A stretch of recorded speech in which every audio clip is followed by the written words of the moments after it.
120 ध्रुव को रैंक 2 का तिलिस्मी पत्थर चाहिए। ध्रुव ने देखा कि दोनों लड़कियां इस वक्त उसे ही देख रही थी। उसने सायमा का सवाल सुना था लेकिन पिछले तजुर्बों के बाद वो सायमा को इग्नोर करना चाह रहा था और इसलिए ध्रुव ने एक बहुत ही ठंडे लहजे से सायमा को जवाब दिया, मैं ठीक हूँ। ध्रुव का इस तरह का बर्ताव देखकर सायमा का चेहरा शर्म के मारे लाल होने लगा। वो अपने कोमल गुलाबी होठों से कुछ कहना चाह रही थी लेकिन वो कुछ भी कह नहीं पाई। वो अच्छी तरह से समझ गई थी कि ध्रुव को उसका किया हुआ बर्ताव अच्छी तरह से याद था और इसलिए ध्रुव ने सायमा से इस तरह से बात की।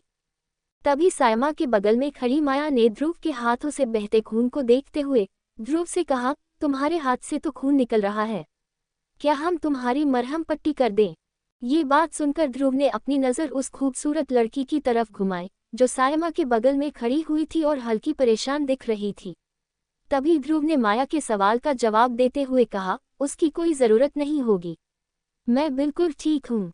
एक बार फिर ध्रुव के इस तरह जवाब देने के अंदाज से माया थोड़ा हैरान हो गई। ऐसा नहीं था कि वो इस बात से नाराज़ हो गई थी लेकिन आमतौर पर माया को आदत नहीं थी कि लोग उसे किसी चीज़ के लिए मना करें और इसकी वजह थी उसकी खूबसूरती जिसका उसके काफ़ी गुरूर भी था। और इसलिए ध्रुव ने जैसे ही अपना सिर हिलाते हुए माया को मना किया तो माया ने ध्रुव से आगे कुछ कहने की कोशिश भी नहीं की। इस वजह से तीनों इस वक्त शांत खड़े हुए थे जिस वजह से वहाँ का माहौल काफ़ी अजीब होने लगा था। ये अजीब माहौल कुछ देर तक यूं ही चलता रहा जिसके बाद तीनों को थोड़ी दूरी पर से जश्न मनाने की आवाज़ सुनाई देने लगी। ये आवाज़ सुनते ही तीनों का सिर उस दिशा में घूमा जहां सभी योद्धा नोमाद के साथ मिलकर बचे हुए रैंक 2 के तिलिस्मी जानवर से लड़ रहे थे। तभी तीनों ने देखा कि सभी ने साथ मिलकर उस तिलिस्मी जानवर को हरा दिया था और इस वजह से सभी के बीच एक खुशी की लहर दौड़ पड़ी। फिर उस तिलिस्मी जानवर की लाश से दूर होकर नोमाद ने कुछ योद्धाओं को आदेश दिया कि वो उस तिलिस्मी जानवर के शरीर से तिलिस्मी पत्थर ढूंढ कर निकाले और उसके इतना कहते ही कुछ योद्धा काम पर लग गए और बाकी योद्धा नोमाद और कजान के साथ ध्रुव की तरफ चलकर जाने लगे। वो सभी एक दूसरे से बात करते हुए हंस रहे थे जिससे जाहिर था कि वो इस वक्त कितने ज्यादा खुश थे। तभी ध्रुव के पास पहुंचकर नोमाद ने हंसते हुए उससे कहा, हाँ ध्रुव, कमाल कर दिया तुमने। वैसे मैंने पहले भी सुना था तुम्हारे कारनामों के बारे में, लेकिन मैं खुशकिस्मत हूँ जो आज तुम्हें अपनी आंखों के सामने लड़ते हुए देख सका। और पूरी खूनी योद्धा टोली की तरफ से मैं तहे दिल से तुम्हारा शुक्रिया अदा करना चाहता हूँ कि आज तुमने यहाँ आकर हम सबको बचा लिया। ये सुनकर ध्रुव के चेहरे पर एक मुस्कुराहट आ गई और उसने मुस्कुराकर अपना सिर हिलाते हुए नोमाद से कहा, आपने मेरे कारनामों के बारे में सुना है? फिर तो ज़रूर कुछ अच्छा नहीं सुना होगा, क्योंकि अबाबा शहर को शायद मैं ज़्यादा पसंद नहीं आया। इस पर नोमाद ने हल्की उदासी के साथ ध्रुव से आगे कहा, हाँ, ऐसा नहीं है। बात दरअसल ये है कि अबाबा के ज़्यादातर लोग मूसा से परेशान थे और किसी ने भी नहीं सोचा था कि एक इतना जवान लड़का उसे इस तरह मार डालेगा। इसलिए सभी तुम्हारी बहुत इज्जत करते हैं, लेकिन मन ही मन जलते हैं कि वो मूसा को क्यों नहीं हरा पाए। अरे लोगों की बात छोड़ो, मुझे भी बुरा लग रहा है कि मैं मूसा को नहीं मार पाया, लेकिन मैं सिर्फ एक बात पर भरोसा करता हूँ, जो कुछ भी होता है अच्छे के लिए होता है। उद्धरण चिन्ह। ध्रुव को उस ताकतवर और खूंखार तिलिस्मी जानवर से लड़ते देखने के बाद नोमाद समझ गया था कि ध्रुव के मूसा को मारने की खबरें बिल्कुल सही थी और इसलिए उसके दिमाग में इस वक्त सिर्फ एक ही सवाल चल रहा था कि आखिर ध्रुव कैसे खुद को इतनी अच्छी तरह से ट्रेन कर पा रहा था। आखिर कैसे वो इतनी कम उम्र में भी इतना ज़्यादा ताकतवर हो गया। ये सवाल उसके दिमाग में चल ही रहा था कि अचानक ध्रुव ने आसमान की तरफ देखते हुए कहा, मुझे माफ़ करना लेकिन मुझे अपना सफ़र जारी रखना होगा, इसलिए मैं आप लोगों से यहीं विदा लेता हूँ। अगर उस तिलिस्मी जानवर के शरीर में तिलिस्मी पत्थर होता तो शायद मेरा मकसद पूरा हो जाता, लेकिन अब क्या ही कर सकते हैं, शायद मेरी किस्मत में यही लिखा है। इतना कहकर ध्रुव ने अपने पास रखी तलवार को अपनी पीठ पर टांग लिया और फिर वो वहाँ से जाने के लिए तैयार होने लगा। तभी ध्रुव को जाने की तैयारी करते देख नोमाद ने अपना हाथ हिलाते हुए उसके साथ अफसोस जताया, माफ़ करना, तुम जो चाहते थे वो तुम्हें नहीं मिल पाया, लेकिन क्योंकि तुमने इतनी मेहनत की है तो तुम दूसरे तिलिस्मी जानवर का तिलिस्मी पत्थर क्यों नहीं ले जाते, लेकिन वो बर्फ मूल शक्ति का पत्थर नहीं है। इस पर ध्रुव ने नोमाद को मुस्कुराते हुए जवाब दिया, वो तिलिस्मी पत्थर आप अपने पास ही रखिए, मुझे सिर्फ एक रैंक 2 का तिलिस्मी पत्थर चाहिए जो बर्फ मूल शक्ति का ही होना चाहिए। इतना कहकर वो मुड़कर जंगल के बीच जाने लगा कि तभी पीछे से उसे एक लड़की की मीठी आवाज़ सुनाई दी, रुको। ये सुनकर ध्रुव चलते चलते अचानक रुक गया और उसने पलटकर देखा कि ये आवाज़ किसी और की नहीं बल्कि माया की थी, जो सायमा के साथ ध्रुव के पास आई थी। पीछे मुड़कर ध्रुव ने माया को गौर से देखा कि आखिर वो उसे क्यों रोक रही थी। और तभी माया ने ध्रुव को देखते हुए उससे एक सवाल किया, क्या तुम्हें सच में एक रैंक 2 का बर्फीली मूल शक्ति का तिलिस्मी पत्थर चाहिए है? इस पर ध्रुव ने मुस्कुराते हुए माया को जवाब दिया, हाँ, मुझे उसकी बहुत ज़्यादा ज़रूरत है, और वो भी जल्द से जल्द। ये सुनकर माया ने एक पल के लिए तो थोड़ी झिझक दिखाई, जिसके बाद उसने अपना हाथ गले तक ले जाकर अपना पेंडेंट गले से निकालते हुए अपने हाथ में पकड़ लिया। फिर जैसे ही वो लंबा पेंडेंट माया के हाथ में आया तो सभी ने देखा कि उस पेंडेंट के एक छोर पर एक सफ़ेद रंग का बर्फीला मोती टंगा हुआ था। तभी वो पत्थर सभी को दिखाते हुए माया ने ध्रुव से कहा, ये एक रैंक 2 के तिलिस्मी जानवर का तिलिस्मी पत्थर है। ये पत्थर बर्फ मूल शक्ति का है और मुझे ये एक तिलिस्मी कीड़े से मिला था। वैसे तो मैं अपनी चीज़ें किसी से शेयर नहीं करती, लेकिन क्योंकि तुमने हमारी पूरी टोली की मदद की है, इसलिए तुम इसे हमारी तरफ से एक तोहफा समझकर रख सकते हो। ये कहते हुए माया लगातार उस सफ़ेद पत्थर को छुए जा रही थी, जिससे ये समझ आ रहा था कि कैसे वो उस चीज़ को खुद से दूर होते नहीं देख सकती थी, लेकिन फिर भी रजामंद होकर और दिल पर पत्थर रखते हुए उसने वो तिलिस्मी पत्थर सीधे ध्रुव की तरफ फेंका। और फिर जैसे ही वो पत्थर हवा में उड़ते हुए ध्रुव के पास पहुंचा तो ध्रुव ने तुरंत अपना हाथ आगे लाते हुए उस दूधिया तिलिस्म पत्थर को पकड़ लिया। हाथ में वो तिलिस्मी पत्थर पकड़ते ही ध्रुव को अचानक हाथ पर एक गर्म ठंडा एहसास महसूस हुआ। इसके अलावा उस तिलिस्मी पत्थर से माया के शरीर की हल्की खुशबू भी आ रही थी। तभी माया को ऐसा करते देख नोमाद ने चिल्लाते हुए उससे कहा, माया, तुम जानती हो न कि तुम क्या कर रही हो? ये सुनकर माया ने भरोसे के साथ अपना सिर हिलाते हुए नोमाद को बताया कि वो अच्छी तरह से जानती थी कि वो क्या कर रही थी। ये देखकर नोमाद कुछ सोचने लगा और फिर उसने अपना सिर हिलाते हुए माया से आगे कहा, अगर ऐसा है तो फिर तुम ये तिलिस्मी पत्थर ध्रुव को दे सकती हो, लेकिन क्योंकि ये पत्थर टोली का नहीं खुद तुम्हारा है और इसके बावजूद तुम इसे देने को तैयार हो गई हो, इसलिए मैं वादा करता हूँ कि इसके बदले में ज़रूर तुम्हें कोई खास चीज़ लाकर दूंगा। आखिर यही तो हमारी टोली का नियम है। इस पर माया ने तुरंत नोमाद को जवाब देते हुए कहा, इसकी कोई ज़रूरत नहीं है लीडर, अगर ये लड़का आगे आकर हमारी मदद नहीं करता तो कम से कम हमारी टोली के 5 योद्धा अपनी जान गंवा देते। अब आप ही बताएं, क्या ये तिलिस्मी पत्थर 5 योद्धाओं की जान से भी ज़्यादा कीमती है? ये कहकर माया मुस्कुराने लगी, लेकिन ध्रुव ये बातचीत सुनकर कुछ सोचने लगा। पहले तो उसने उस पत्थर को देखते हुए मन ही मन खुद से कहा, ये तो सच में एक रैंक 2 का बर्फीला तिलिस्मी पत्थर है, लेकिन ऐसे किसी की हासिल की हुई चीज़ हथियाना अच्छा भी नहीं लगता, अब मैं क्या करूं? वो इस बारे में सोच ही रहा था कि तभी उसकी नज़र माया के खूबसूरत चेहरे पर पड़ी और अचानक उसके दिमाग में एक आइडिया आ गया। फिर आइडिया आते ही ध्रुव ने वो पत्थर अपने पास रखते हुए अपनी अंगूठी को रगड़कर माया से कहा, शुक्रिया इस बेशकीमती तिलिस्मी पत्थर के लिए, लेकिन ये तुम्हारा है और मैं ये तुमसे छीन नहीं सकता। लेकिन इतने में ध्रुव की अंगूठी से निकलकर एक हरे रंग की बोतल उसके हाथ में आ गई, जिसे उसने माया की तरफ फेंकते हुए कहा, इस बोतल में 5 ताकत बढ़ाने वाली गोलियां हैं, जिसकी मदद से कोई भी अपनी शक्तियां जल्द से जल्द वापस ला सकता है। अगर दाम की बात की जाए तो 5 गोलियों का दाम उतना ही होगा जितना कि इस रैंक 2 के तिलिस्मी पत्थर का। तो अगर तुम्हें मंजूर है तो हम इस पत्थर का सौदा कर सकते हैं। वैसे तो माया ध्रुव से कुछ भी वसूलना नहीं चाहती थी, लेकिन जैसे ही ताकत बढ़ाने वाली गोली का जिक्र उसके कानों में पड़ा तो उसकी आंखें हैरानी में बड़ी हो गई। उसके बाद माया ने बिना कुछ कहे वो बोतल ध्रुव से ले ली और फिर उसे खोलते हुए उसमें से एक गोली बाहर निकाली। बोतल से निकलती उस गोली को देखकर माया के चेहरे पर और ज्यादा हैरानी दिखाई देने लगी, जिसके साथ उसने ध्रुव से सवाल किया, ये तो एक हकीम की बनाई दवा है। माया के मुंह से ये सुनते ही नोमाद और बाकी लोग भी हैरान हो गए। सभी के हैरान होने की वजह ये थी कि इस इलाके में उन्हें हकीम की बनाई दवाएं बहुत कम देखने को मिलती थी। इसलिए जब ध्रुव ने 5 ताकत बढ़ने वाली गोलियां उन्हें दे दी तो सभी के पैरों तले जैसे जमीन ही खिसक गई। वही उस हरी बोतल को माया के हाथ में देखते हुए नोमाद ने मन ही मन खुद से कहा, ये लड़का तो सच में कोई अनोखा योद्धा समझ आता है। ये जरूर किसी राजघराने का होगा, नहीं तो ये इस तरह से पैसे नहीं उड़ाता। मुझे तो लगता है कि ये किसी अमीर खानदान का है और अपना घर छोड़कर तजुर्बा लेने के लिए यहाँ आया हुआ है। बाप रे, बेचारे मूसा की किस्मत कितनी बुरी है। उद्धरण चिन्ह। दूसरी ओर अब जो वो तिलिस्मी पत्थर ध्रुव के हाथ में आ गया था, तो उसने सभी से विदा लेते हुए कहा, सभी लोगों को मेरा दिल से शुक्रिया। आप लोगों से मिलकर मुझे बहुत अच्छा लगा, लेकिन मुझे कुछ ज़रूरी काम है जो मुझे जल्द से जल्द निपटाने हैं, इसलिए मैं अब आप सभी से विदा लेता हूँ। अलविदा।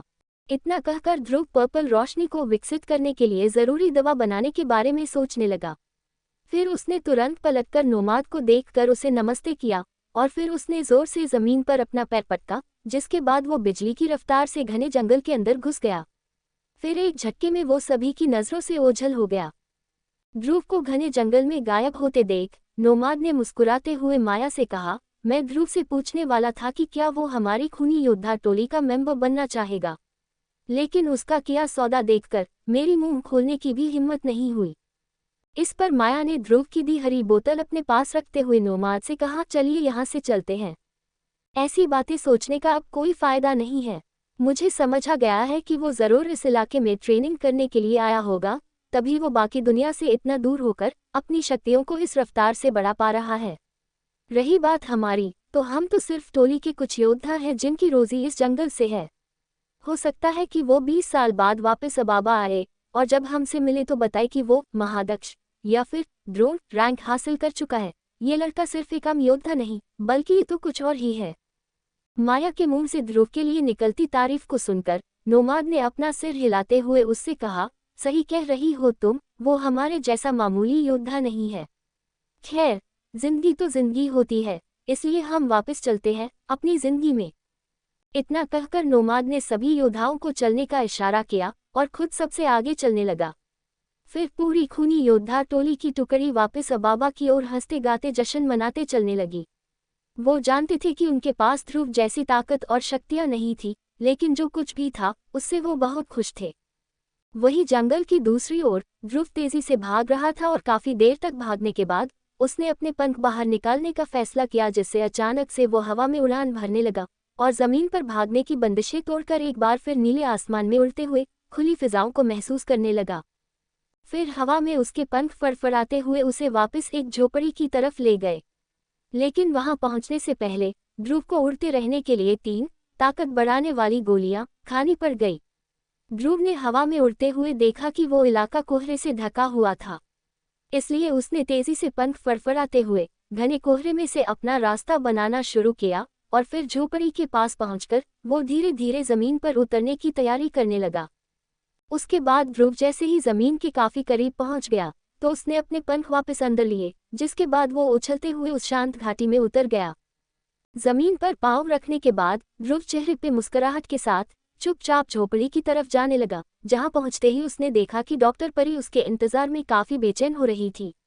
और जैसे ही डॉक्टर परी ने ध्रुव को कच्चे दरवाजे से अंदर आते देखा तो उसने एक राहत की सांस लेते हुए खुशी से ध्रुव की तरफ जाना शुरू किया। वो दोनों एक दूसरे को देखकर बहुत खुश थे और तभी ध्रुव ने बिना देर किए विदुर की बताई गोलियां बनाने के लिए सारा सामान इकट्ठा करना शुरू किया। फिर जब उसने सारा सामान सही सलामत जमा दिया तो ध्रुव उसके बाद सारे सामान को अंगूठी में डालते हुए उस गुफा की ओर जाने लगा जहां वो गोलियां बनाया करता था। गुफा की ओर बढ़ते हुए ध्रुव बहुत बेसब्र हो रहा था, क्योंकि वो पर्पल तिलिस्मी रोशनी को जल्द से जल्द विकसित करना चाहता था। तभी उसने मन ही मन सोचा, अब मेरे और विकसित तिलिस्मी रोशनी के बीच सिर्फ कुछ देर का फासला बाकी है। अब जो ध्रुव के पास सारा सामान आ गया है तो क्या वो अब पर्पल रोशनी को विकसित कर पाएगा? 121 क्या ध्रुव ये गोली बना पाएगा? गुफा के अंदर ध्रुव पालती मारकर बैठ गया और फिर उसने अपनी अंगूठी में से दवा बनाने का सारा सामान बाहर निकाल लिया। उसके बाद ध्रुव ने जादुई कढ़ाई धीरे से अपने ठीक सामने रखी और फिर दोनों दवाओं को बनाने के लिए लगने वाला सारा सामान अपने बगल में रख दिया। तभी ध्रुव ने सारे सामान को एक बार और गौर से देखते हुए ये पक्का किया कि सारा सामान सही तादाद में मौजूद था कि नहीं। और फिर जैसे ही उसे समझ आया कि उसके पास अपनी पर्पल तिलिस्मी रोशनी को विकसित करने के लिए सारा सामान मौजूद था तो ध्रुव ने एक राहत की सांस ली। इतना करने के बाद ध्रुव कढ़ाई में आग सुलगाने ही वाला था कि अचानक उसकी अंगूठी में से विदुर बाहर आ गए और पास ही रखी एक बड़ी सी चट्टान पर आकर बैठ गए। चट्टान पर बैठे बैठे विदुर मुस्कुराते हुए ध्रुव को देख रहे थे। उनकी इस मुस्कुराहट से ध्रुव समझ गया कि उसे दवा बनाना अब शुरू कर देना चाहिए। यही सोचते हुए ध्रुव ने अपने आचार्य को एक नज़र देखने के बाद धीरे धीरे अपनी आंखें बंद की, और आंख बंद करते ही उसके दिमाग में फिर से विदुर के दिए हुए नुस्खे याद आने लगे, जिससे ध्रुव दोनों दवाएं बनाने वाला था। फिर विदुर के बताए नुस्खे याद आ जाने पर ध्रुव ने अपनी आंखें खोलते हुए अपने दोनों हाथ रगड़ने शुरू कर दिए। ध्रुव ने महसूस किया कि हाथ रगड़ने की वजह से उसके हाथ धीरे धीरे गर्म होने लगे थे, और फिर जैसे ही उसे लगा कि आग जलाने का वक्त आ गया है, तो उसने अपने शरीर की गहराइयों में खोते हुए अंदर आराम करती पर्पल तिलिस्मी रोशनी को बाहर लाना चाहा। उसके बाद जैसे ही ध्रुव ने अपने गर्म हाथों से उस कड़ाई को छुआ, तो वो तिलिस्मी रोशनी ध्रुव के हाथ से होते हुए सीधे उस कड़ाई में चली गई। फिर उस रोशनी के कड़ाई में जाते ही एक हल्का धमाका हुआ, जिससे कड़ाई के अंदर एक पर्पल कलर की आग धधकने लगी। उस आग को देखकर ध्रुव को समझ आ रहा था कि वो जंगली पर्पल शक्ति कड़ाई से बाहर निकलना चाह रही थी, लेकिन ध्रुव उस शक्ति को अब काबू करना सीख गया था, और इसलिए उसने तिलिस्मी शक्ति को काबू करते हुए उस धधकती आग को नॉर्मल किया ताकि वो उसका इस्तेमाल कर दवा बना सके। फिर जैसे ही वो आग ध्रुव की बात मानते हुए पहले से बहुत कम हो गई, और इसी वजह से दवा के जलने का डर भी खत्म हो गया। ये देखकर ध्रुव ने विदुर की तरफ अपनी नज़रें घुमाई, और उन्हें देखकर वो मुस्कुराने लगा। वही ध्रुव की मुस्कुराहट देखकर विदुर समझ गए थे कि ध्रुव उनसे क्या कहना चाह रहा था, और इसलिए उन्होंने भी ध्रुव की ओर देखकर मुस्कुराते हुए कहा, ठीक है, अब तुम दवा बनाना शुरू कर सकते हो। इतना कहकर उन्होंने कड़ाई में जल रही पर्पल कलर की आग को देखा कि कैसे ध्रुव ने इतनी अच्छी तरह से उसे काबू कर रखा था। वो जानते थे कि इसके लिए ध्रुव को पहले अपनी अंदरूनी शक्तियों पर काबू करना था, और उसने वो अच्छी तरह से कर लिया था, जिस वजह से वो इतनी जंगली और खतरनाक आग को भी इतनी आसानी से काबू कर पा रहा था। ये देखकर विदुर मन ही मन खुद से ध्रुव की तारीफ करने लगे। ये लड़का अब अपनी अंदरूनी शक्तियों का इस्तेमाल करना सीख गया है। उसने इस खतरनाक आग को भी कितनी आसानी से और कितनी जल्दी अपना कहा मानने पर मजबूर कर दिया। वही अब जो ध्रुव ने आग को अच्छी तरह से काबू कर लिया था, इसलिए वो अब दवा बनाने के अगले स्टेप पर बढ़ने लगा, जिसके लिए उसे सही तादाद में सही जड़ी बूटियां कड़ाई में डालनी थी। यही सोचते हुए ध्रुव ने अपना हाथ बगल में करते हुए गहरे हरे रंग का पौधा उठाया, जिसका नाम एवरग्रीन फूल था। इस फूल की पत्तियों के अंदर एक ऐसी शक्ति होती थी जो शक्तियों को बचाने के काम आती थी, इसलिए शक्ति बचाने वाली दवा बनाने के लिए ये सबसे ज़रूरी फूल हुआ करता था।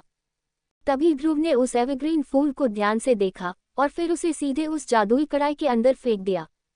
जैसे ही वो फूल कड़ाई के अंदर गया, तो कड़ाई में पहले से जल रही पर्पल आग ने उस पर हमला कर दिया, जिस वजह से उस फूल की पत्तियों का गहरा हरा रंग जलने की वजह से अब ब्राउन दिखने लगा। ये देखकर ध्रुव ने अपनी अंदरूनी शक्तियों का इस्तेमाल करते हुए उस आग को थोड़ा और कम किया, जिसमें उसे कुछ देर की मेहनत लगी। लेकिन जैसे ही ध्रुव ने उस पर एक बार फिर अपनी पकड़ बनाई, तो वो आग न ज्यादा गर्म रही और न ही ज्यादा ठंडी। तभी ध्रुव को दिखा कि एवरग्रीन फूल अब उस आग के ऊपर तैरने लगा था, और इसका मतलब था कि वो आग अब दवा बनाने के लिए बिल्कुल ठीक हो गई थी। ऐसे ही कुछ देर और उस फूल को गर्म करने के बाद ध्रुव ने देखा कि उस फूल पर हरे रंग का लिक्विड बनने लग गया था। फिर जैसे जैसे वो लिक्विड बढ़ता गया, वो एवरग्रीन फूल छोटा होता गया, और जब उस फूल से सारा लिक्विड बाहर निकल गया, तो फूल का बचा हुआ हिस्सा जलकर राख बन गया और सीधे कड़ाई के एक कोने में गिर गया।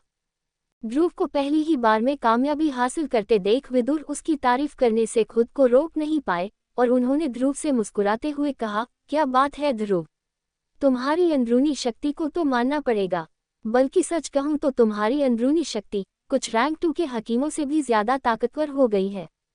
ये सुनकर ध्रुव मुस्कुराने लगा, और उसने उस हरे रंग के लिक्विड को अपनी शक्तियों से कड़ाई से बाहर खींच लिया, और फिर उसे सीधे एक हरे रंग की बोतल में डाल दिया, जहां वो बाकी चीजों से मिलने के लिए तैयार हो गई।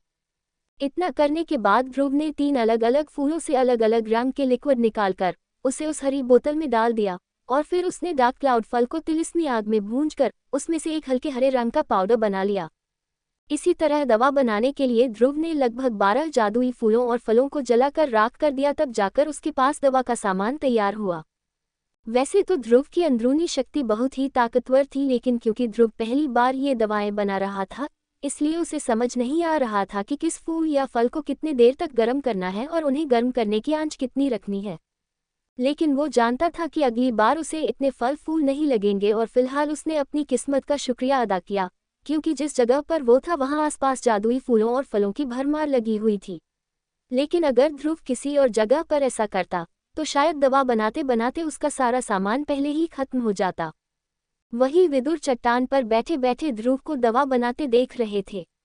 जब ध्रुव ने सारे जादुई फल और फूल में से जरूरी चीज अच्छी तरह से बाहर निकाल ली तो विदुर उसे देखकर मुस्कुराते हुए अपना सिर हिलाने लगे। वो जानते थे कि ध्रुव ने दवा बनाने के लिए जरूरत से ज्यादा फल फूल का इस्तेमाल कर लिया था, लेकिन फिर भी वो ये भी जानते थे कि ध्रुव ये दवाएं जिंदगी में पहली बार बना रहा था। इसलिए दवा बनाने में कामयाबी पाना ज्यादा जरूरी था, न कि उसे सबसे कम फूल फलों के इस्तेमाल से बनाना। फिर जैसे ही ध्रुव ने सारे फल फूलों का अच्छी तरह से इस्तेमाल कर लिया तो उसने एक राहत भरी सांस ली और फिर अंगूठी में से एक ताकत बढ़ाने वाली गोली निकालकर उसे खाने लगा। गोली खाते ही ध्रुव ने एक बार फिर अपनी आंखें बंद की और अपनी खर्च हुई शक्तियों को वापस भरने लगा। ध्रुव की इस लगन और मेहनत को देखकर विदुर बहुत ज्यादा खुश हो रहे थे। वो सोच रहे थे कि ध्रुव पर तिलिस्मी रोशनी विकसित करने का एक पागलपन सा छाया हुआ था, जिस वजह से वो किसी भी कीमत पर रुकने वाला नहीं था। वैसे तो ध्रुव को दवा बनाते हुए बहुत ज्यादा देर नहीं हुई थी, लेकिन फिर भी उसके शरीर की आधी शक्तियां खत्म हो गई थी। ऐसा इसलिए क्योंकि जो दवा वो बना रहा था वो एक रैंक 2 की गोली थी, जो रैंक 1 की गोली से ज्यादा शक्ति मांगती थी। आगे जाकर अगर कभी ध्रुव को रैंक 3 या 4 की गोली बनानी पड़ी तो शायद उसे अपने साथ बहुत सी ताकत बढ़ाने वाली गोली रखने पड़े ताकि उसकी शक्तियां दवा बनाते हुए पूरी तरह से खत्म न हो जाए। फिर ध्रुव थोड़ी देर तक आंख बंद करे बैठा रहा और अपनी शक्तियों को वापस शरीर में भरते हुए महसूस करता रहा। और जैसे ही उसे एक बार फिर चुस्ती महसूस होने लगी तो ध्रुव ने मुस्कुराते हुए अपनी आंखें खोली और वो विदुर की तरफ देखने लगा। उसके बाद ध्रुव ने अपनी अंगूठी से तिलिस्मी पत्थर बाहर निकाला जो काफी ठंडी हवा फेंक रहा था, और फिर उस रैंक 2 के तिलिस्मी पत्थर को देखते हुए ध्रुव ने एक गहरी सांस अंदर ली और फिर सांस बाहर छोड़ते हुए उसने वो तिलिस्मी पत्थर सीधे सामने रखी जादुई कढ़ाई के अंदर फेंक दिया। ऐसा करते ही ध्रुव ने तुरंत उस कढ़ाई पर अपना हाथ रख दिया और फिर अपनी अंदरूनी शक्ति की मदद से उसने पर्पल तिलिस्मी रोशनी को बढ़ाना शुरू किया। उस रोशनी से कढ़ाई में लगी आग भी बढ़ने लगी, जिस वजह से भाप निकलने की तेज आवाज सुनाई देने लगी। फिर एक पल के बाद आवाज के साथ साथ ध्रुव और विदुर ने देखा कि कढ़ाई से भाप निकलती दिख रही थी, जो तिलिस्मी पत्थर के पिघलने से निकल रही थी। ध्रुव आग को काबू में रख रहा था, नहीं तो वो जानता था कि अगर आग बेकाबू हो गई तो वो इस पत्थर को जलाकर रख देगी। फिर धीरे धीरे कढ़ाई में से कोहरे जैसा घना धुआं निकलने लगा और पूरी गुफा में फैलने लगा। सफेद रंग का धुआं देखने के बाद विदुर ने अपने हाथों को यूं घुमाया कि वो सारा धुआं सीधे गुफा से बाहर जाने लगा और गुफा वापस पहले जैसी हो गई। लेकिन ध्रुव का ध्यान धुएं से ज्यादा उस पर्पल तिलिस्मी रोशनी पर था, जिसका इस्तेमाल वो बर्फ मूल शक्ति वाले तिलिस्मी पत्थर को पिघलाने के लिए कर रहा था। और देखते ही देखते उस तिलिस्मी पत्थर की बर्फीली परत पूरी तरह से पिघल गई, जिस वजह से तिलिस्मी रोशनी खुशी से कढ़ाई में छलांग लगाने लगी और फिर उसने पत्थर को धीरे धीरे पाउडर जैसी चीज में बदलना शुरू कर दिया। वो तिलिस्मी आग रैंक 2 के पत्थर पर प्रेशर डाल रही थी, जिस वजह से वो तिलिस्मी पत्थर टूटकर पाउडर में बदलने लगा। और फिर अचानक से पत्थर के टूटने जैसी एक तेज आवाज सुनाई पड़ी। ये आवाज सुनकर जैसे ही ध्रुव ने कढ़ाई में देखा कि आखिर तिलिस्मी पत्थर का क्या हाल हुआ था, तो उसे दिखा कि तिलिस्मी पत्थर का तिलिस्म यानी उसका जादू पाउडर में बदल गया था और उस जादू की रक्षा करने वाला बाहरी पत्थर टूटकर कढ़ाई की सतह पर जम गया था। ध्रुव ने जैसे ही वो सफेद रंग का शक्ति से भरा पाउडर देखा तो उसके परेशान चेहरे पर एक बड़ी सी मुस्कुराहट आ गई। फिर कुछ देर और तिलिस्मी रोशनी का इस्तेमाल कर उसने आखिरकार उस पाउडर को कढ़ाई से बाहर निकालते हुए हरे रंग की बोतल के अंदर भर दिया। अब जो ध्रुव ने तिलिस्मी पत्थर का जादू बाहर निकालने जैसा कठिन काम कर लिया था, इसलिए उसने बिना देरी किए अपने पास इकट्ठा हुई बाकी सारी चीजों को एक झटके में कढ़ाई के अंदर डाल दिया। फिर ध्रुव तिलिस्मी रोशनी से सभी चीजों को मिलाकर उसमें से शक्ति बचाने वाली दवा बनाने लगा। जैसे जैसे चीजें कढ़ाई के अंदर जलती जा रही थी तो अलग अलग रंगों की चीजें आपस में मिलकर एक अलग ही रंग बनाने लगी। फिर धीरे धीरे वो सभी चीजें एक गोली का शेप लेने लगी, लेकिन ये गोली कोई आम गोली नहीं थी जो दोनों तरफ से मुड़ी हुई हो, बल्कि इस गोली का शेप तो कुछ अजीब ही था। उस गोली पर कहीं हरे तो कहीं पर्पल रंग के धब्बे दिख रहे थे, लेकिन वो जैसी भी थी ध्रुव को उसे देखकर बहुत ज्यादा खुशी महसूस होने लगी। अंदर ही अंदर ध्रुव जानता था कि उसने 90% काम पूरा कर लिया था और अब सिर्फ एक काम बाकी रह गया था, और वो काम था गोली को तिलिस्मी पत्थर से निकली सफेद पाउडर से मिलाना। फिर ध्रुव ने वो सफेद तिलिस्मी पाउडर हाथ में पकड़े हुए एक नज़र विदुर की तरफ मुस्कुराते हुए देखा। और तभी आचार्य विदुर ने अपना सिर हिलाकर ध्रुव को काम पूरा करने को कहा। अब जो ध्रुव ने देख लिया कि विदुर ने भी उसे इशारा कर दिया था कि वो बिल्कुल सही जा रहा था, तो उसका खुद पर भरोसा और ज्यादा बढ़ा। इसके बाद ध्रुव ने एक गहरी सांस लेते हुए उस तिलिस्मी शक्ति को, जो इस वक्त सिर्फ कोई आम सफेद पाउडर दिख रही थी, कढ़ाई के अंदर डाल दिया। और जैसे ही वो पाउडर कढ़ाई के अंदर पहुंचा, तो ध्रुव ने उसे तिलिस्मी आग की मदद से सीधे गोली पर छिड़क दिया। उसके ऐसा करते ही वो शक्ति तेजी से घूमने लगी, जिस वजह से ध्रुव को तुरंत अपनी अंदरूनी शक्ति का इस्तेमाल करना पड़ा। फिर ध्रुव ने पर्पल रोशनी को काबू करते हुए उससे निकलती आग को एक ऐसे तापमान पर रखा जिसमें वो सफेद तिलिस्मी शक्ति अच्छी तरह से गोली से मिल पा रही थी। इस दवा को पूरी तरह से बनाने में ध्रुव को और आधे घंटे का वक्त लग गया, जिसके बाद ध्रुव ने अपनी अंदरूनी शक्तियों का इस्तेमाल बंद कर दिया, जिस वजह से वो पर्पल तिलिस्मी रोशनी बेकाबू होकर सीधे उस गोली के अंदर जाने लगी। ये देखकर ध्रुव ने तुरंत उस रोशनी को कम किया और तभी उसने देखा कि रोशनी के कम होते ही उसे अपने सामने एक सफेद रंग की गोली दिखाई देने लगी, जिसे देखकर ध्रुव की आंखें खुशी से बड़ी हो गई।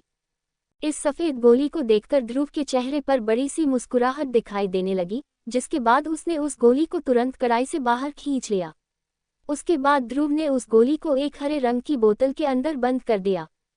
फिर जैसे ही ध्रुव ने अपना हाथ कढ़ाई से पूरी तरह से हटाया, तो उसके अंदर जल रही पर्पल तिलिस्मी आग भी एक झटके में गायब हो गई और उसके कुछ पल बाद वो गरम कढ़ाई ठंडी होने लगी।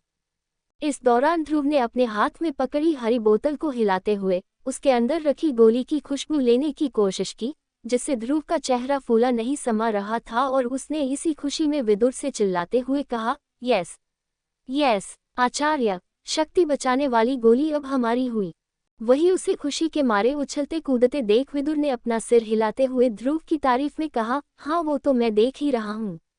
बधाई हो ध्रुव, वैसे सच कहूँ तो तुमसे ये गोली बनाते हुए थोड़ी गलतियाँ हुई थी, लेकिन अगर नतीजे की बात की जाए तो ये पहली बार के हिसाब से बहुत अच्छा था। इतना कहकर विदुर की नज़र पास ही रखे सामान पर गई, जो कि अगली गोली बनाने में काम आना था। ये गोली थी बर्फीली गोली, जिसे बनाने में बहुत ज्यादा मेहनत लगती थी और ये बात विदुर अच्छी तरह से जानते थे। इसलिए उन्होंने सामान देखकर मुस्कुराते हुए ध्रुव से कहा, मेरे ख्याल में अब तुम्हें थोड़ा आराम कर लेना चाहिए। अब तुम्हें बर्फीली गोली बनानी है और मैं उम्मीद करता हूँ कि पिछली गोली बनाने के बाद अब तुम इस गोली को बनाने में ज़रूरत से ज़्यादा चीज़ों का इस्तेमाल नहीं करोगे। विदुर की ये बात सुनकर ध्रुव ने अपना सिर हिलाया और फिर शक्ति बचने वाली गोली को अंदर रखते हुए ध्रुव ने ताकत बढ़ाने वाली गोली निकालकर उसे निगल लिया, जिसके बाद वो पालती मारकर और आंखें बंद करके बैठ गया और चुपचाप शक्तियों के वापस आने का इंतजार करने लगा। क्या ध्रुव इतनी ही आसानी से बर्फीली गोली भी बना पाएगा? 122 पर्पल रोशनी को विकसित करना होगा। तकरीबन आधे घंटे बाद ध्रुव ने अपनी आंखें धीरे धीरे खोली और महसूस किया कि उसकी शक्तियां अब वापस आ गई थी। इस बात से उसके चेहरे पर मुस्कुराहट आ गई और उसने सोचा कि अब बारी थी दूसरी गोली बनाने की। यही सोचते हुए ध्रुव ने अपने सामने रखी कढ़ाई को देखा और फिर एक गहरी सांस अंदर लेते हुए उसने दूसरी दवा बनाना भी शुरू कर दिया। और जैसा कि विदुर ने ध्रुव को बताया था कि शक्ति बचाने वाली गोली अच्छी तरह से बना लेने के बाद अब ध्रुव के लिए दूसरी गोली बनाना उतना मुश्किल नहीं रह गया था। लेकिन ये दूसरी गोली बनाने के लिए भी ध्रुव को आग को काबू में रखना था और एक बार उसने वो अच्छी तरह से कर लिया तो फिर उसके लिए आगे का रास्ता बहुत आसान हो गया। ध्रुव जिस तरीके से ये दूसरी दवा यानी कि बर्फीली गोली बना रहा था, उसे देखकर विदुर भी काफी खुश हो गए थे।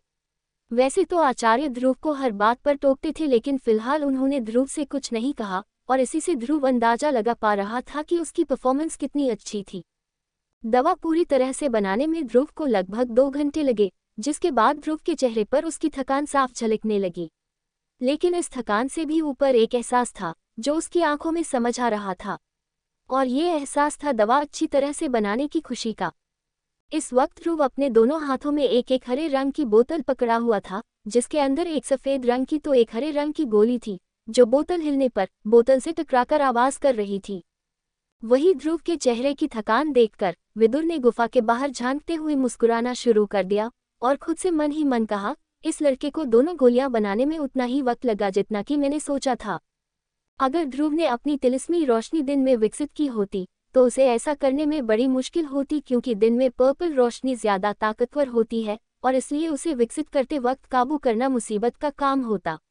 लेकिन ये वक्त उसे विकसित करने के लिए बिल्कुल ठीक लग रहा है, और अब सवाल तो ये है कि क्या ध्रुव तुरंत उसे विकसित करना शुरू कर पाएगा। इतने में उन्होंने ध्रुव की तरफ शक की निगाहों से देखा, क्योंकि उन्हें भरोसा नहीं था कि इतना थकने के बाद ध्रुव इतना खतरनाक काम करने को राजी हो जाएगा। लेकिन ध्रुव विदुर का चेहरा देखकर समझ गया कि उन्हें ध्रुव की थकान की वजह से थोड़ी फिक्र हो रही थी, और इसलिए उसने अपना माथा रगड़ते हुए विदुर से कहा, फिक्र मत कीजिए आचार्य, मैं बहुत ज्यादा नहीं थका हूँ और मुझे रात भर जागने में भी कोई तकलीफ नहीं होगी। ये सुनकर विदुर ने ध्रुव को मुस्कुराते हुए देखा और फिर उससे कहा, ही ये तो अच्छी बात है। अच्छा मुझे एक बात बताओ, फिलहाल तुम्हारे पास कितनी ताकत बढ़ाने वाली गोलियां बची हुई है? विदुर के इस सवाल पर ध्रुव ने अपनी अंगूठी के अंदर बची गोलियां देखकर विदुर को जवाब देते हुए कहा, मेरे पास लगभग 18 गोलियां बची होंगी आचार्य। इस पर विदुर ने कुछ सोचते हुए ध्रुव से कहा, मेरे ख्याल से इतनी गोलियां काफी होंगी, इसलिए आपको विकसित करते वक्त तुम्हें जब भी लगे कि तुम्हारी शक्तियां कम पड़ रही हैं, तो तुरंत एक गोली निकाल कर खा लेना, क्योंकि अगर तुम्हारी शक्ति बीच में ही खत्म हो गई तो शक्तियां खत्म होने पर आग को विकसित करने की कोशिश मत करते रहना, नहीं तो ये तुम्हारे लिए जानलेवा भी हो सकता है। विदुर की ये बात सुनकर ध्रुव ने अपना सिर हिलाते हुए कहा, जी आचार्य, मैं समझ गया कि बिना शक्तियों के आग को विकसित करना अपनी मौत को दावत देने के बराबर है, इसलिए मैं ऐसा बिल्कुल नहीं करूंगा। ये सुनकर विदुर ने एक गहरी सांस ली और फिर ध्रुव को शुरू करने का इशारा करते हुए कहा, ठीक है तो फिर देखते हैं तुम क्या कर पाते हो। सच कहूं तो मैं भी बेसब्री से ये देखना चाहता हूं कि कैसे तुम्हारी विकसित हुई पर्पल तिलिस्मी रोशनी तुम्हारे फ्लेम मैंट्रा को विकसित कर उसे और ताकतवर बना देगी। विदुर के इस उत्साह को देखकर ध्रुव ने आवाज में हल्की उदासी के साथ कहा, क्या फायदा आचार्य, मैं जानता हूं आग कितनी भी ताकतवर हो जाए, फ्लेम मैंट्रा क्लास 2 पर तो पहुंच ही नहीं पाएगा। ध्रुव जानता था कि फ्लेम मैंट्रा को सही मायनों में दिव्य रोशनी से ही विकसित किया जा सकता था, जो तिलिस्मी रोशनी से बहुत ज्यादा ताकतवर होती थी, और इसलिए वो मन ही मन सोचने लगा कि उसका फ्लेम मैंट्रा पहले से ज्यादा ताकतवर तो हो जाएगा, लेकिन क्या वो सही मायनों में ताकतवर कहला पाएगा। वही विदुर ने ध्रुव के चेहरे की उदासी को देखकर उसे डांटते हुए कहा, हाँ मैं जानता हूँ कि तिलिस्मी रोशनी के इस्तेमाल से तुम्हारी रोशनी का क्लास 2 तक पहुँचना नामुमकिन है, लेकिन इसकी वजह यह है कि ये तिलिस्मी रोशनी है और कोई मामूली तकनीक नहीं जो जल्द ही रैंक बढ़ा सके। तुम शायद जानते नहीं हो, लेकिन रोशनियों के रैंक में ज़मीन आसमान का फ़र्क होता है, इसलिए तुम्हारी तिलिस्मी रोशनी तुम्हारे फ्लेम मैंट्रा को विकसित करके ताकतवर तो बना देगी, लेकिन वो उसका रैंक नहीं बदल सकेगी। अगर तुम चाहो तो कोशिश करके देख सकते हो। इस पर ध्रुव मुस्कुराने लगा, लेकिन उसने विदुर से आगे कुछ नहीं कहा। उसके बाद वो पालती मारकर जमीन पर बैठ गया और फिर उसने धीरे धीरे अपनी आंखें बंद की। फिर कुछ देर शांति से बैठने के बाद उसकी आंखें अचानक से खुली और उसकी काली आंखों से एक अजीब सी रोशनी चमकने लगी, जिसके साथ ध्रुव ने विदुर की तरफ जैसे ही देखा तो विदुर ने मुस्कुराते हुए उसे बताया, हाँ यही सही वक्त है ध्रुव, तुम शुरू कर सकते हो। विदुर के मुंह से ये सुनकर ध्रुव ने अपनी नजरें घुमाते हुए अपने सामने रखी दोनों बोतलों को देखा, जिसके बाद उसने एक बार फिर अपनी आंखें बंद करते हुए अपने शरीर के अंदर झांकना शुरू किया। तभी ध्रुव अपने शरीर में घूमता हुआ सीधे अपनी नाभि के पास पहुंचा, जहां शक्तियों का एक बवंडर अचानक तेज रफ्तार में घूमने लगा। उसके तेज घूमने की वजह से उस बवंडर में से धीरे धीरे पर्पल रोशनी बाहर निकलने लगी। बाहर निकलते ही वो पर्पल रोशनी बेकाबू होने लगी। उसे समझ नहीं आया कि वो लड़का जो इतनी मेहनत के बाद उसे अंदर लाया था, आखिर अब क्यों उसे बाहर निकालना चाह रहा था। फिर ध्रुव ने धीरे धीरे बवंडर से बाहर निकाली गई सारी पर्पल रोशनी को इकट्ठा करना शुरू कर दिया। इतने में तिलिस्मी रोशनी ने वापस शक्तियों के बवंडर के अंदर घुसना शुरू कर दिया, लेकिन तभी ध्रुव ने अपनी शक्तियों को ऐसा करने से रोका। उसके बाद ध्रुव ने उस पर्पल रोशनी को अपनी पीले रंग की शक्ति से घेर लिया और फिर वो पीली शक्ति पर्पल रोशनी को फ्लेम मैंट्रा के रास्ते पर धकेलने लगी। लेकिन इस बात से पर्पल रोशनी अचानक खतरा महसूस करने लगी और फिर गुस्से में अपने आसपास की शक्तियां खत्म करने की कोशिश में लग गई। उस तिलिस्मी रोशनी के हर हमले से ध्रुव की शक्तियां खत्म होती गई, लेकिन शक्तियों के बवंडर से और शक्तियां उनकी जगह लेती गई। वो पर्पल तिलिस्मी रोशनी बहुत कोशिश कर रही थी कि वहां से भाग सके, लेकिन शक्तियों से घिरे रहने की वजह से वो ऐसा करने में कामयाब नहीं हो पा रही थी। जब ध्रुव ने शक्तियों का इस्तेमाल कर पर्पल रोशनी को घेर लिया तो वो जानता था कि पर्पल रोशनी फिलहाल उसके काबू में नहीं थी, लेकिन फिर भी वो इस बात से परेशान नहीं हुआ, बल्कि उसने अपना पूरा ध्यान और शक्तियां बनाने में लगा दिया, जिससे पर्पल रोशनी धीरे धीरे खींचती चली गई और फिर शरीर के रोम रोम से गुजरते हुए वो सीधे फ्लेम मैंट्रा की तरफ जाने लगी। और फिर जैसे ही ध्रुव की शक्तियां उस तिलिस्मी रोशनी को फ्लेम मैंट्रा के पास लाने लगी तो वो रोशनी बौखलाने लगी, जिससे ध्रुव का शरीर अचानक तेजी से कँपकँपाने लगा। उसके शरीर से पसीना पानी की तरह बहने लगा और सीधे जाकर नीचे रखे एक पत्थर पर टकराया, जिससे गुफा के सन्नाटे में उसके छपाक से टपकने की आवाज गूंज उठी। वही अगले ही पल ध्रुव के दांत तेजी से कुड़कुड़ाने लगे और वो अपने शरीर में एक बहुत तेज दर्द महसूस करने लगा, जो उसके चेहरे पर अब साफ झलकने लगा था। उसने पहले सोचा भी नहीं था कि पर्पल रोशनी के फ्लेम मैंट्रा के पास पहुंचने पर उसे इतना ज्यादा दर्द होगा, लेकिन अब वो कुछ नहीं कर पा रहा था। तभी अचानक ध्रुव को अपने कानों में विदुर की आवाज सुनाई पड़ी, यही वक्त है, शक्ति बचाने वाली गोली जल्द से जल्द खाओ।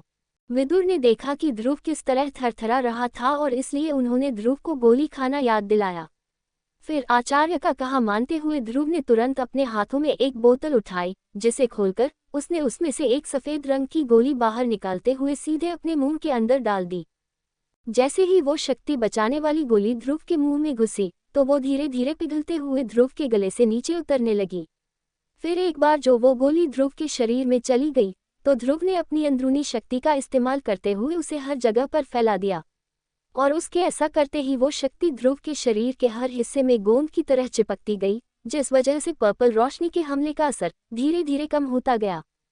और इसके तुरंत बाद ध्रुव का शरीर पहले जैसा होने लगा और उसका दर्द भी अब बहुत हद तक कम हो गया था। लेकिन फिलहाल जो दर्द ध्रुव महसूस कर पा रहा था उसे वो आराम से झेल सकता था। गोली की वजह से ध्रुव ने मन ही मन एक राहत की सांस ली और फिर वो ये सोचने लगा कि क्या होता अगर वो ये शक्ति बचाने वाली गोली नहीं खाता और पर्पल रोशनी को आगे बढ़ाता रहता। तभी उसे लगा कि अगर वो ऐसा करता तो शायद वो जिंदगी भर के लिए अपाहिज हो जाता। और यही सोचते हुए ध्रुव ने मन ही मन खुद से कहा, किसी ने सच ही कहा है, घर पर बड़े बुजुर्गों का होना आपके लिए वरदान ही होता है। अगर आचार्य ने आज मेरी मदद नहीं की होती तो शायद मेरा सफर यहीं खत्म हो जाता। ये कहते हुए ध्रुव बहुत खुश दिख रहा था और उसके दिल में विदुर के लिए इज्जत और ज्यादा बढ़ गई। उसके बाद गोली की वजह से ध्रुव का शरीर तो बच गया, लेकिन पर्पल रोशनी की वजह से उसकी शक्तियां लगातार खत्म होती जा रही थी। लेकिन इसका इलाज ध्रुव अच्छी तरह से जानता था और इसलिए वो लगातार ताकत बढ़ाने वाली गोली भी खाए जा रहा था।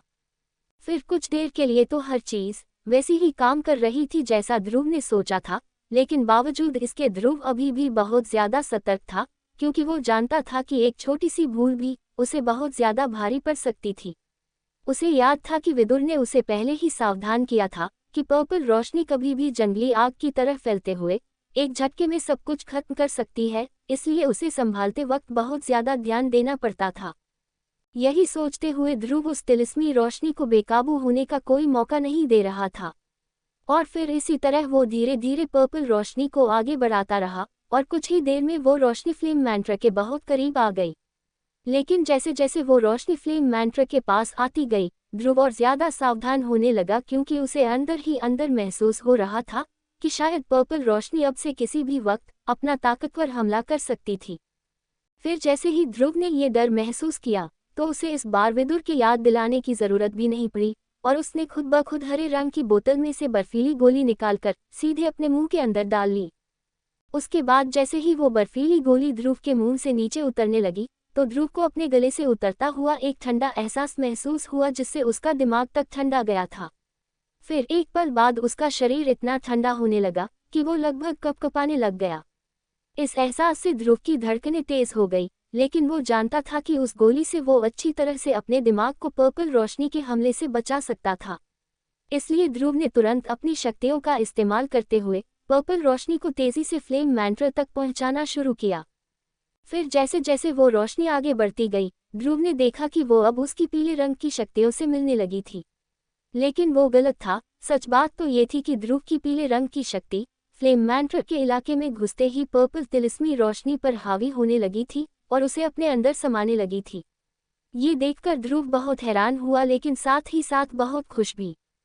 इससे ध्रुव की समझ में एक बात तो जरूर आ गई थी कि फ्लेम मैंट्रा सच में बहुत ज्यादा ताकतवर था, जिस वजह से उसकी मामूली शक्तियां भी तिलिस्मी शक्ति जैसी ताकतवर चीज पर भी काबू कर पा रही थी। फिर वो पीली शक्ति और पर्पल रोशनी आगे बढ़ते गए और आखिर में फ्लेम मैंट्रा के ठीक सामने पहुंचकर वो दोनों मिलकर एक शक्ति बन गए। तभी ध्रुव ने देखा कि अब उस पीली शक्ति का रंग बदलकर हल्का पर्पल हो गया था और उसके शरीर के अंदर बह रही शक्ति अब एक अलग रोशनी से जगमगाने लगी थी। लेकिन इस रोशनी ने ध्रुव को किसी भी तरह का नुकसान नहीं पहुंचाया।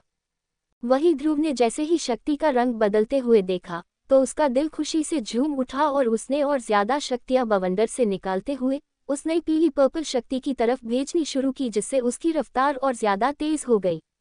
फिर देखते ही देखते वो शक्ति तेज रफ्तार में घूमने लगी और घूमते घूमते उसमें से शक्तियों के कण निकलते हुए सीधे ध्रुव की नाभि की तरफ जाने लगे। तभी शक्तियों का एक हिस्सा ध्रुव की नाभि में चल रहे शक्तियों के तेज बवंडर में चला गया, जिससे ध्रुव के बवंडर की रफ्तार और ज्यादा तेज हो गई और साथ ही साथ उसका रंग पीले से बदलकर हल्का पर्पल होने लगा। और इसी तरह से दोनों शक्तियां मिलकर अपने शक्तियों से भरे हिस्से बवंडर की तरफ भेजती रही और फिर जैसे ही शक्तियों का आखिरी हिस्सा ध्रुव की नाभि में पहुंचा तो उस बवंडर का रंग पूरी तरह से बदलकर पर्पल हो गया और वो घूमते घूमते अचानक से रुक गया। इस दौरान ध्रुव की आंखें जो इतनी देर से बंद थी धीरे धीरे खुली और उसमें से चौंधिया देने वाली पर्पल रोशनी निकलने लगी। ये रोशनी कुछ पल के लिए चमककर वापस आंखों के अंदर चली गई और तभी ध्रुव ने विदुर की तरफ देखते हुए उनसे सवाल किया, आचार्य, क्या मैं पर्पल तिलिस्मी रोशनी और फ्लेम मैंट्रा को विकसित करने में कामयाब हुआ? इस पर विदुर के चेहरे पर थोड़ी परेशानी झलकने लगी, जिसके चलते उन्हें समझ नहीं आया कि वो ध्रुव से क्या कहे।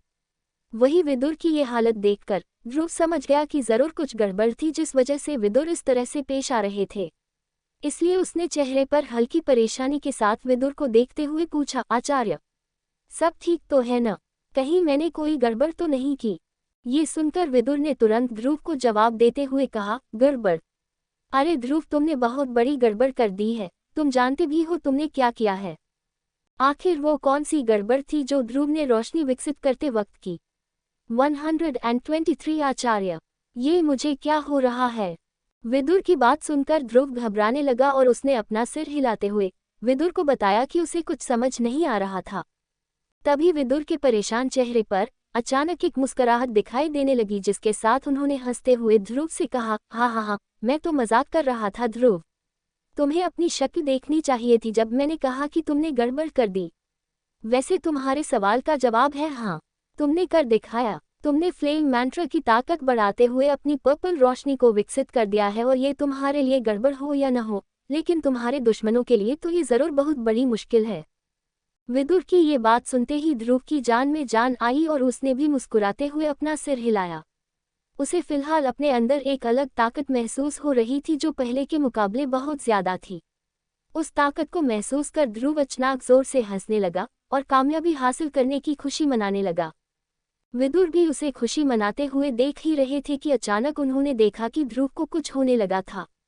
ध्रुव इस वक्त अचानक से अपने अंदर बहुत ज्यादा शक्ति महसूस करने लगा, जो लगातार बाहर निकलने की कोशिश कर रही थी।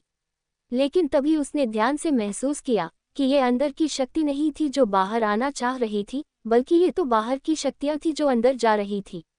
ये देखकर ध्रुव ने घबराते हुए विदुर से सवाल किया, आचार्य, ये मुझे क्या हो रहा है?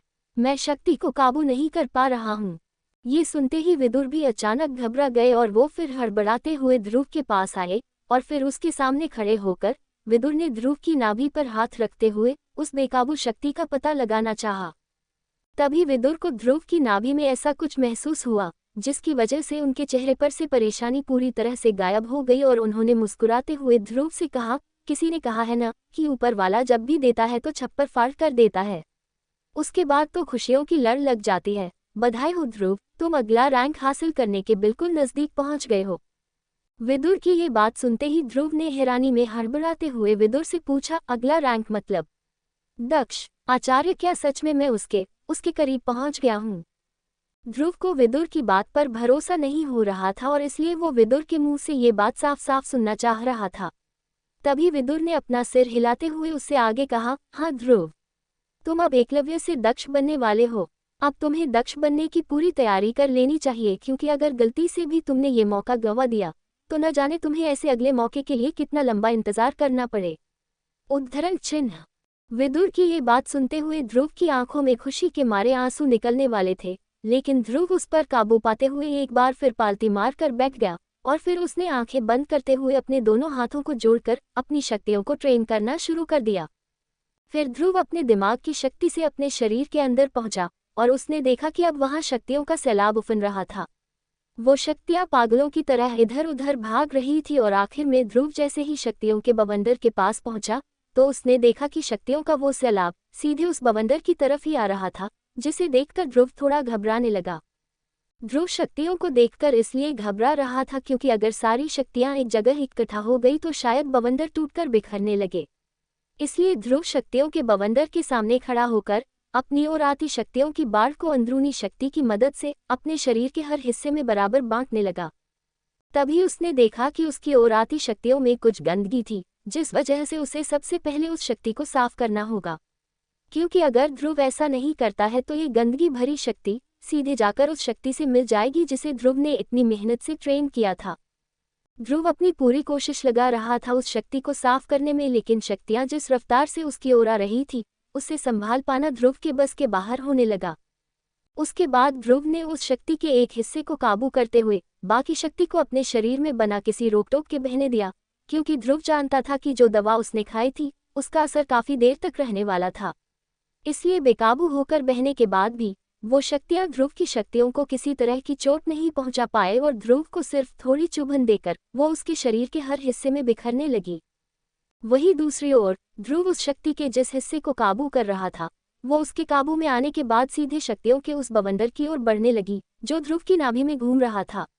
इस शक्तियों के बवंडर का रंग पर्पल था और फिर जैसे ही वो शक्ति ध्रुव की शक्तियों से मिलने लगी तो अंदर ही अंदर एक ऐसा धमाका हुआ जैसे किसी ने किसी शांत तालाब में एक बड़ा सा पत्थर फेंक दिया हो, और उस शक्ति के बाकी शक्तियों से मिलते ही वो बवंडर अचानक से बहुत तेज घूमने लगा, जिस वजह से बवंडर के बाहर तैरती शक्तियां खींचकर बवंडर की तरफ आ गई और तभी ध्रुव को एहसास हुआ कि वो शक्तियां ध्रुव के काबू के बाहर हो रही थी और इसलिए वो बहुत घबराने लगा। ध्रुव जानता था कि बिना काबू के वो शक्तियां उसके शरीर में बहती जाएंगी और न जाने ये बात उसके लिए कौन सी मुसीबत खड़ी कर दे। यही सोचते हुए ध्रुव ने महसूस किया कि बवंडर ने तेज घूमते हुए अपने अंदर बहुत सारी शक्ति सोखना शुरू कर दिया। फिर धीरे धीरे ध्रुव के शरीर से शक्तियां बाहर आने लगी और देखते ही देखते शक्तियों ने उसके चारों तरफ एक पर्दा बना लिया, जिसे चमकते हुए देख विदुर उड़कर ध्रुव के पास गए और उस शक्ति के पर्दे को ध्यान से देखने लगे। उसे देखकर अचानक विदुर के मन में एक सवाल आया, आखिर ये लड़का कर क्या रहा है? वो इतनी गंदी शक्ति को अपने अंदर कैसे रख सकता है? इतना कहकर विदुर ने एक गहरी सांस अंदर ली और फिर अपनी बेचैनी को काबू में करते हुए वो देखते रहे कि ध्रुव आगे क्या करने वाला था। उन्होंने मन में फैसला कर लिया था कि अगर ध्रुव पर कोई जानलेवा खतरा मंडराने लगा तो वो जरूरी उसकी मदद करेंगे, लेकिन फिलहाल वो भी ये देखना चाहते थे कि आखिर ध्रुव अब क्या करेगा, क्योंकि उसे देखकर तो ऐसा लग रहा था जैसे ध्रुव बहुत देर तक उस शक्ति को झेल नहीं पाएगा।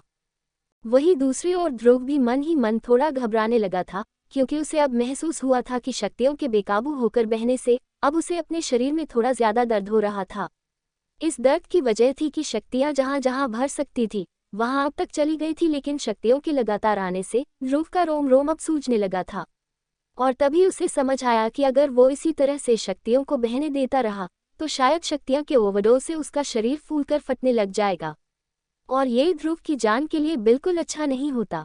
यही सब सोचते हुए ध्रुव ने तेज घूमते बवंडर पर चिल्लाते हुए कहा, अब घूमना बंद भी कर दे, मेरी जान लेकर ही मानेगा क्या? ध्रुव मजबूर होकर ऐसा कह रहा था क्योंकि शक्तियों के बहाव को रोकने की उसमें हिम्मत नहीं बची थी। इसलिए वो अपने दिमाग का इस्तेमाल कर पर्पल कलर के बवंडर को समझाने की कोशिश करने लगा। ध्रुव नहीं जानता था कि ये पैतरा काम करेगा भी या नहीं, लेकिन उसके इतना कहते ही अचानक से बवंडर की घूमने की रफ्तार कम हो गई, जिसे देखकर ध्रुव तुरंत खुश होने लगा। लेकिन इसके पहले कि वो ज्यादा खुश हो पाता, उस बवंडर ने वापस तेजी से घूमना शुरू कर दिया, बल्कि इस बार वो बवंडर पहले के मुकाबले और ज्यादा रफ्तार से घूमने लगा। ये देखकर ध्रुव को बहुत ज्यादा गुस्सा आया और उसने बवंडर पर चीखते हुए कहा, इसकी तो मुझे एक बार जिंदा बच जाने दे, फिर मैं तुझे बताता हूँ। कोट। उसके इतना कहते ही ध्रुव ने देखा कि बवंडर के तेज घूमने के बाद वो पर्पल दिख रहा बवंडर अचानक पूरी तरह से एक पर्पल रोशनी से घिरने लगा। इसके बाद वो रोशनी बवंडर के घूमने के साथ साथ बढ़ती गई और फिर धीरे धीरे ध्रुव के शरीर के हर हिस्से में बहती शक्ति को अपनी ओर खींचने लगी। तभी ध्रुव ने देखा कि उसके शरीर में शक्ति के छोटे छोटे बवंडर बनने लगे थे। लेकिन ध्रुव को इस बात की फिक्र थी कि अगर शक्तियों के साथ साथ उनसे निकलती गंदगी भी उस बवंडर में चली गई तो ध्रुव ने आज तक जितनी भी ट्रेनिंग करके शक्तियां बढ़ाई थी वो सब गंदगी से मिलकर बहुत कमजोर हो जाएंगी और शायद गंदगी उस शक्ति पर इतनी हावी हो जाए कि वो शक्तियों को पूरी तरह से खत्म कर दे। ध्रुव इस बारे में सोच ही रहा था कि उसके शरीर में शक्तियों के बने बवंडर वापस पहले जैसे होते हुए तेज रफ्तार से ध्रुव की नाभि की तरफ बढ़े, जहां शक्तियों का सबसे बड़ा बवंडर घूम रहा था। फिर बहते बहते आखिर वो शक्तियां बवंडर के बिल्कुल करीब पहुंच गई और ध्रुव उन्हें बवंडर के अंदर घुसने से रोकने की कोशिश करने लगा। लेकिन इसके पहले कि ध्रुव कुछ कर पाता, वो शक्ति फिसलते हुए बवंडर के अंदर चली गई, जिससे अचानक बवंडर के आसपास की पर्पल रोशनी एक आग में बदल गई। वो पर्पल आग एक झटके में ऐसे धधकने लगी थी जैसे कि गंदगी बवंडर में आते देख उसने खुद ही अपनी रक्षा करना शुरू कर दिया हो। तभी ध्रुव ने देखा कि वो पर्पल आग बड़ी होती गई और फिर बवंडर की ओर आती शक्ति की तरफ बढ़ने लगी। फिर जैसे ही शक्तियों का वो सैलाब इस जादुई पर्पल आग से टकराया तो पलक झपकते ही पूरी शक्तियों से गंदगी जलकर खाक हो गई। गंदगी जल जाने के बाद ध्रुव ने देखा कि वो शक्ति अब बहुत छोटी छोटी बूंदों में बदल गई थी, जो ध्रुव के नाखून बराबर दिखाई दे रही थी। फिर वो पर्पल आग धीरे धीरे गायब होने लगी और वो शक्ति की छोटी बूंदें बिना किसी रुकावट के बहकर सीधे शक्तियों के बवंडर में जाने लगी। तभी ध्रुव ने देखा कि शक्तियों के तेज घूमते बवंडर के अंदर जाते ही वो बवंडर अचानक से छोटा होने लगा। लेकिन उस बवंडर को छोटा होते देख ध्रुव परेशान नहीं हुआ, क्योंकि उसे साफ समझ आ रहा था कि भले बवंडर दिखने में पहले से छोटा लग रहा था, लेकिन उसके अंदर की शक्तियां पहले से बहुत ज्यादा हो गई थी और ये शक्तियां ध्रुव साफ साफ महसूस कर पा रहा था। इस एहसास से उसकी घबराहट गायब हो गई और वो बवंडर को ध्यान से देखने लगा। लेकिन ध्रुव ने देखा कि उसके शरीर के हिस्से अभी भी शक्तियों की वजह से सूजे लग रहे थे, इसलिए ध्रुव ने अंदरूनी शक्ति का इस्तेमाल कर उनमें से एक्स्ट्रा शक्तियां बाहर निकाली और फिर उसे भी बवंडर के पास भेज दिया। ध्रुव के ऐसा करते ही वो शक्तियां तेजी से बवंडर की ओर खींची चली गई और उसके पास पहुंचते ही उसे भी पर्पल रोशनी का सामना करना पड़ा, जिसने उस शक्ति में से सारी गंदगी को जलाते हुए उसे शुद्ध बनाकर बवंडर के अंदर आने दिया। वहीं बाहर की दुनिया में विदुर ने देखा कि कैसे ध्रुव के चेहरे पर से कुछ ही देर में परेशानी गायब हो गई थी। इससे उन्हें अंदाजा लग गया कि ध्रुव ने एक बड़ी मुसीबत को अच्छी तरह संभाल लिया था। बल्कि इतना ही नहीं, उन्हें ध्रुव के शरीर में भी बदलाव होता दिखने लगा। वही शरीर के अंदर ध्रुव महसूस कर पा रहा था कि शक्तियों के बहने के बाद अब उसकी हड्डियां पहले से बहुत ज्यादा मजबूत हो गई थी और इससे उसे समझ आ गया कि जरूर उसका शरीर अब पहले से ज्यादा ताकतवर दिखने लगा होगा। ध्रुव फिलहाल इस बात से भी खुश था कि शक्तियों का बवंडर, जिसका रंग अब पर्पल हो चुका था, वो पूरी तरह से संभल चुका था और इस बात से ध्रुव को समझ आया कि शायद उसने एक बहुत बड़ी बला टाल दी थी, नहीं तो आज न जाने उसे कितनी गहरी चोटें आती और उससे उभरने में ध्रुव को कितना वक्त लग जाता। दूसरी ओर विदुर ने ध्रुव के चेहरे पर जैसे ही एक मुस्कुराहट आते देखी तो उनके चेहरे से भी फिक्र का नामोनिशान गायब हो गया और उन्होंने एक राहत की सांस ली। वो समझ गए थे कि अगर ध्रुव खतरे में होता तो मुस्कुराता नहीं, लेकिन वो ये नहीं समझ पा रहे थे कि आखिर ये मुस्कुराहट किस चीज की थी। वही इस मुस्कुराहट की वजह ध्रुव अच्छे से जानता था और वो वजह थी उस पर्पल बवंडर का तेजी से घूमना, जिस वजह से ध्रुव अपने शरीर में बढ़ी हुई शक्तियां महसूस कर पा रहा था। उसके बाद वो बवंडर ताकतवर होता गया कि तभी ध्रुव ने अचानक उस बवंडर के अंदर एक चीज देखी जो उसने कभी आज से पहले नहीं देखी थी, और वो चीज थी एक अजीब तरह का लिक्विड। लेकिन इसके पहले कि ध्रुव इस बारे में कुछ और सोच पाता, अचानक से वो तेज घूमता बवंडर रुक गया और फिर रुकने के एक पल बाद वो बवंडर उल्टी दिशा में घूमने लगा। उस शक्तियों से भरे बवंडर को उल्टी दिशा में घूमते देख ध्रुव की धड़कनें तेज हो गई और वो एक बार फिर घबराने लगा। वो मन ही मन प्रार्थना करने लगा कि अब कहीं कुछ गड़बड़ न हो जाए। ये सोचकर वो बवंडर को घूमते हुए देखता रहा कि अचानक से उस घूमते बवंडर में से एक लिक्विड बाहर आने लगा। ये लिक्विड वही लिक्विड था जिसे ध्रुव कुछ देर पहले देख रहा था। फिर देखते देखते वो लिक्विड बवंडर से बाहर उछलकर हर दिशा में फैलने लगा और तभी ध्रुव ने महसूस किया कि ये लिक्विड शक्ति ही थी जो बवंडर के घूमने से फैलती जा रही थी। और उसका शरीर एक झटके में उस लिक्विड रूपी शक्ति को सोखता गया। ये देखकर ध्रुव की खुशी का ठिकाना ही नहीं रहा। उसे साफ समझ आ रहा था कि उसका खून, उसकी हड्डियां, उसकी स्किन, सब कुछ अब शक्ति से भरा भरा लगने लगा था। और इसी तरह वो बवंडर उल्टी दिशा में तकरीबन 10 मिनट तक घूमता रहा और फिर धीरे धीरे उसने रुकना शुरू किया। फिर बवंडर के रुकने के कुछ देर बाद ध्रुव ने महसूस किया कि उसका शरीर एक बार फिर उसके काबू में आ गया था। इसका एहसास होते ही ध्रुव ने तुरंत अपनी आंखें खोली और उसकी आंखों में पहले से बहुत ज्यादा ताकतवर आग जलने लगी, जो किसी को भी राख करने में कारगर साबित हो जाए। उसे पहले से बहुत ज्यादा ताकतवर होते देखकर विदुर ने मुस्कुराते हुए ध्रुव से कहा, बधाई हो ध्रुव, आज से तुम एकलव्य नहीं, दक्ष कहलाओगे। आखिरकार ध्रुव ने दक्ष रैंक हासिल कर ही लिया। ये बताता है कि अगर हम सच्चे मन से कोशिश करें तो किसी भी चुनौती का सामना कर सकते हैं। वैसे अभी तो ध्रुव को और बहुत कुछ हासिल करना है, इसलिए उसके इस सफर से जुड़े रहने के लिए सुनते रहिए सुपर योद्धा, सिर्फ पॉकेट एफएम पर। 124 एकलव्य से दक्ष तक।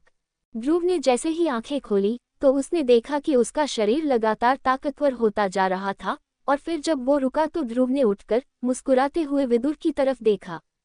वही विदुर ने देखा कि ध्रुव के चेहरे पर इस वक्त खुशी झलक रही थी, और जैसा कि विदुर ने उसे वादा किया था, साल भर के अंदर ध्रुव ने आखिरकार दक्ष रैंक हासिल कर ही लिया।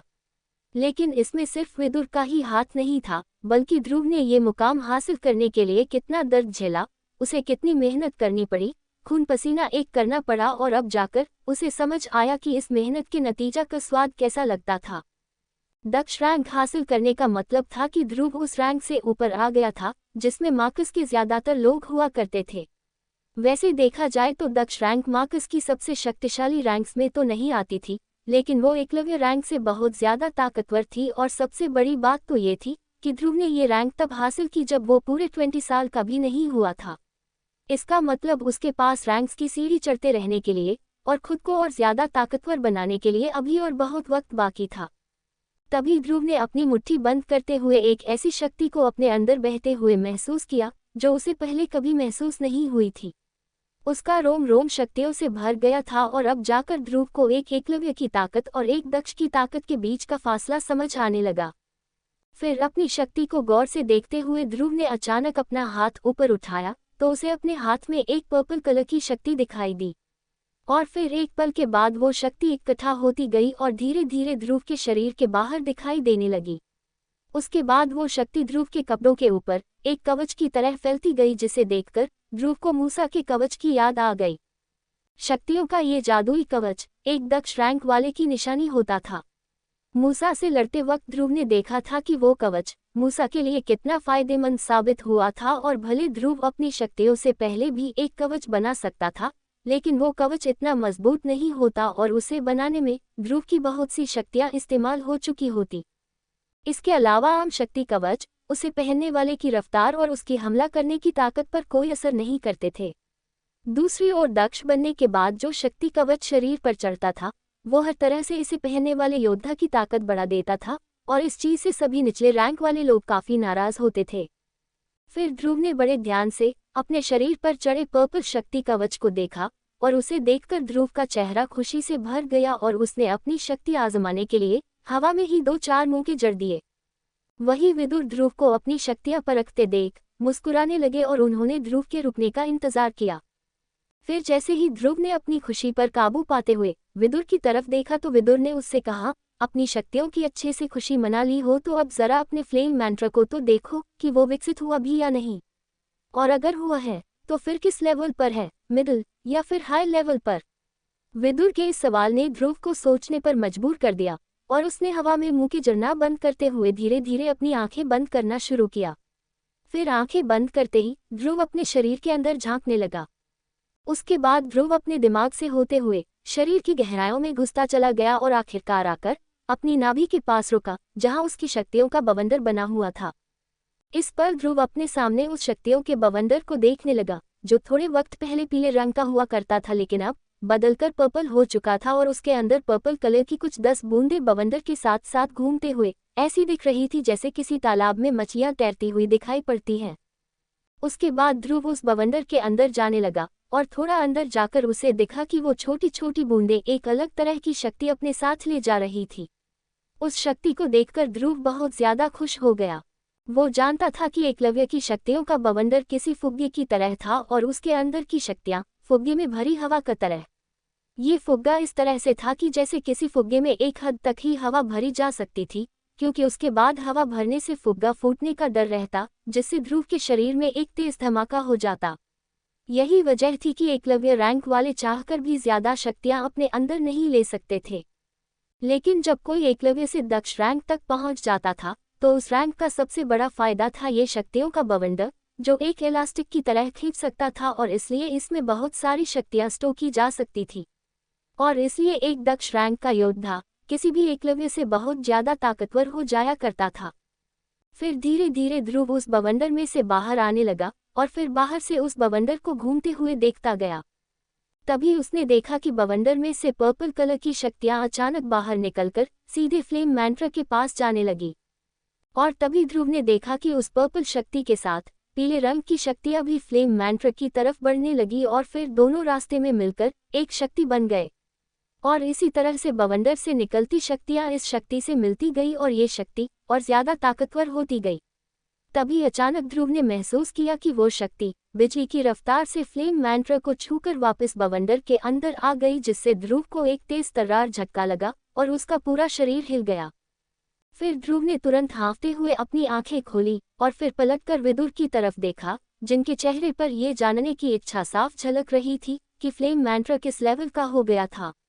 उनकी इस इच्छा को पूरा करते हुए ध्रुव ने बड़े कैजुअल अंदाज में विदुर से कहा, क्लास 1 मिडिल लेवल, लेकिन ये तो बहुत छोटी छलांग थी।